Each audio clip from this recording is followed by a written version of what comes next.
प्रणिती शिंदेवरती हल्ला केला गेला। मराठा तरुण आहे आणि आरक्षणाच्याच नैराश्यातून हल्ला केला तसं सांगितलं जाते, कसं पाहता याकडे?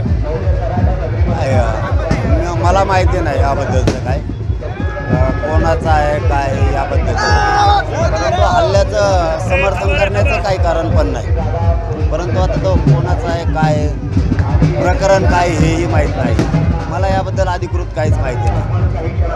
हल्ला करण्याचं तर समर्थन करणारच नाही, पण विषय काय आहे कशासाठी झाला हे काहीच माहीत नाही कोणाला, त्याचं मूळ कारणही माहीत नाही। नुसता मराठा असला म्हणून त्याला द्वेष देणं हेही बरोबर नाही। त्याने का केलं आहे काय घडलं आहे मला त्याच्याबद्दलचं कसलंच माहिती नाही, पण हल्ल्याचं समर्थन नाही। पण विनाकारण मराठ्यांचं आहे म्हणून काही वेगळंही असू शकतं, प्रकरण काही वेगळंही असू शकतं, मला याच्याबद्दल माहीतच नाही, मी उत्तर तरी काय देऊ। परळीमध्ये परवानगी दिल्यानंतर तुम्ही त्या ठिकाणी बैठक घेतली, मात्र त्यावर 27 जणांवरती गुन्हे दाखल केले गेले, जमावबंदी आदेशाचं उल्लंघन केलं म्हणून गुन्हे दाखल केले गेले। मात्र दुसरीकडे राजकीय जे नेते आहेत द्वेष शेवटी गृहमंत्र्यांना आणि मुख्यमंत्र्यांना हेच घडून आणायचं, परंतु त्यांच्या लक्षात येत नाही आणखी सुद्धा त्याला मी काय करू। परळीसारख्या ठिकाणी जर 1,90,000 लोक जर येत असले 90,000 1,00,000 तर जरा शहाणपणाची आणखी तरी भूमिका जर दोघांनी गृहमंत्र्यांनी आणि मुख्यमंत्र्यांनी घेतली तर बरं होईल।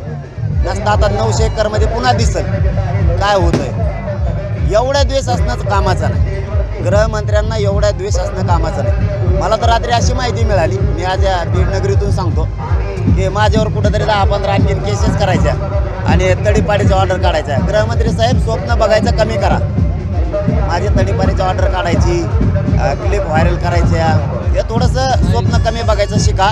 मराठाचा विरोधात गेला आता इतर समाजाच्या विरोधात चाललाय।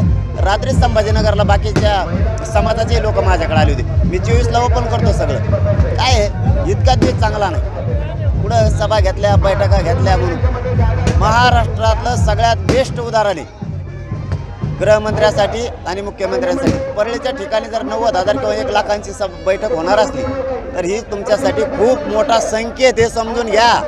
कोर्टाने सुरुवातीला म्हणजे कोर्टाचा अवमान करणे, गृहमंत्री स्वतःला समजा जास्त त्यांना वाटतं मी सुप्रीम कोर्टाच्याही पुढचा आहे, मी कोणावरही अन्याय करू शकतो, मला ही सत्ता जरी मराठ्यांनी दिली असली तरीही मी मराठ्यांच्या विरोधात तिचा गैरवापर करून मराठी संपवू शकतो, कारण त्यांचा अजेंडाच असा आहे की मोठी जात संपवायची। देशातल्या मोठ्या जाती मोजून बघा तुम्ही, शक्यतो यांनी मोठ्या जाती पायाखाली दाबण्याचा प्रयत्न केला, पण त्यांना हे माहीत नाही एकदा जर मोठ्या जाती एकत्र आल्या राजकीय सुपडा साप